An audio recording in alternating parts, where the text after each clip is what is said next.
If you ever find yourself in a bug out situation during an SHTF event, there's a good chance you're going to die. So stick around for the rest of the video. We're going to talk about 10 reasons why you'll probably lose your life in any bug out scenario.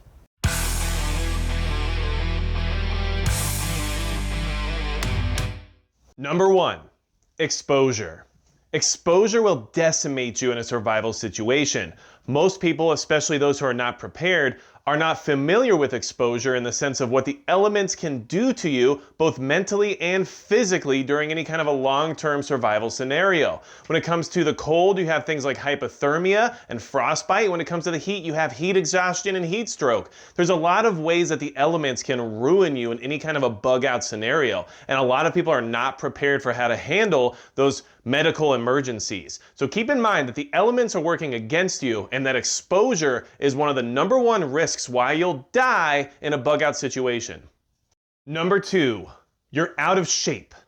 It's no surprise and no secret that most of us could use more exercise, and that'll become very apparent in any kind of a bug out situation. During SHTF, you're already going to have feelings of panic and anxiety, and adrenaline is going to be pumping in the very initial onset of whatever emergency might require you to bug out for. However, very soon into that bugging out situation, you're going to find out how out of shape you are. It is very important that you invest the time and the energy now to try to build up your endurance, get better cardio, be able to go it for the long haul now, so that if that ever happens, you know you can actually keep up. But for most people out there, bugging out will kill you because you are not in good enough shape to actually bug out the way you think you need to. Number 3, lack of supplies. One of the biggest reasons why people advocate for bugging in is because that's where all your stuff is. Your home has all of your supplies. And when you bug out, you leave most of that behind. You can only carry so much food, and you can definitely only carry so much water. So very fast in a bug out situation, those supplies are going to run out, especially if you have other people counting on you as well. So keep that in mind. In any bug out scenario, you're going to be desperate to resupply, and you might not be able to. And often you're going to find that that will kill you in a bug out scenario. Number 4, you are the threat. While en route to your bug out location, any stranger that you meet that's a stranger to you is going to feel that you are dangerous. You are a stranger to everyone else on the road, and that means that you are going to be considered a possible threat. And in that situation, it's very likely that somebody will react aggressively to try to keep you away from them and theirs. So keep in mind, no matter how amazingly righteous you are in all of your causes, once SHTF occurs, there are no more good people or bad people. There are just people, and for a lot of folks out there, no matter who you are, you're going to be considered a threat until they know otherwise. And in those situations, things become very dangerous very quickly, and that will get you killed in a bug out situation. Number 5, beware of authority. In an SHTF scenario, military, police, FEMA, any of those organizations could quickly become your enemy in many ways. You have to understand that there will be enforcement regulations based on the fact that things either have to happen the way they say or they don't happen at all. So if you do not comply with whatever their demands are, you might die. And if you do comply with whatever their demands are, you might be put in a precarious situation you otherwise might not have been in that might cause you to die. So keep in mind that the best way to deal with those kind of authoritative situations in an SHTF scenario is generally through avoidance. Number 6, things forgotten. During the initial onset of an SHTF event, the panic in the air and the adrenaline in your body could lead to you forgetting things that you needed that were imperative to your bug out survival. And unfortunately, those things forgotten could definitely get you killed in any bug out situation. Now, those things don't only apply to things like supplies or fuel, but what about timing of the SHTF event? Is it rush hour traffic on your bug out route? Or do you need to get your kids from school along with every other parent in your entire district? These are things you need to prepare for now that could easily get you killed when you start to bug out. Not to mention things like your pets may be holding you back or trying to figure out what to do with them at that last minute before you have to run out the door. So keep that in mind, because best planning and best procedures can easily be screwed up because you forgot something. Number 7, friends and family.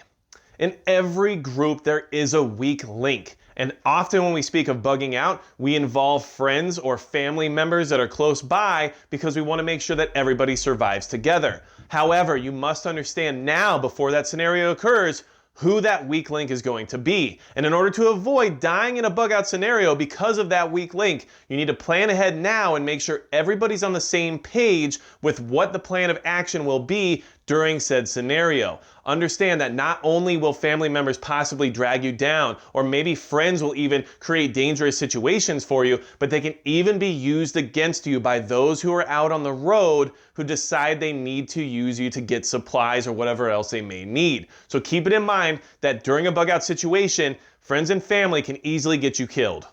Number 8, lack of planning. Lack of advanced planning for any bug out scenario can definitely get you killed. However, when we speak of lack of planning, we don't necessarily mean you didn't build a bug out bag or you didn't choose a bug out location. What we're trying to say is, are you planning for everything along the route from point A to point B and how you're going to ensure your survivability during that time? Such as planning caches along the road, making sure there's meeting waypoints established for you and your mag, or just making sure there's strategy involved with where you're heading and what kind of roads or paths you're using in order to get there. Make sure that advanced planning is put into place, because the most logical and obvious path from point A to point B is probably not going to exist in an SHTF scenario, and trying to use it will probably get you killed. Number 9, no medical care. Lack of medical care in a bug out situation can easily lead to your death. The most basic things, from infection to common sicknesses to even dysentery, can actually kill you during any kind of a survival situation. Not having access to doctors, nurses, or medical personnel who can help you fix a wound or help you even straighten out a broken arm is going to be very problematic if you find yourself injured in any kind of a post-SHTF scenario. Not to mention, if you are on medications of any kind and you don't have the amount you need to sustain yourself through any kind of a situation that's longer than, let's say, a week, then we're going to have some problems. So keep in mind that lack of medical care, especially for anyone out there who requires it on a daily, weekly, or monthly basis right now, is probably going to lead to your death in a bug out scenario. Number 10, poor bug out location choice. Choosing the right bug out location is a huge part of surviving any bug out situation. And unfortunately, a lot of people out there that want to be prepared have chosen terrible bug out locations. Maybe they haven't done enough research about the area. Maybe there's no resources at the bug out location. Maybe the environment's too harsh to actually survive, let's say in the winter in a certain bug out location. Another thing to consider with bug out location choice is, did everyone else choose the same place as well? Is it an obvious choice? Is your bug out location going to be Yellowstone National Park? Because if that's the case, then welcome to 8 million other people who decided to do the same thing and now living in the forest fighting for resources with no rule of law. Sure, that will turn out completely fine. So keep in mind, picking that location is extremely important when it comes to any bug out situation. And if you don't choose the right location beforehand, you're definitely not going to find yourself in a good situation afterward.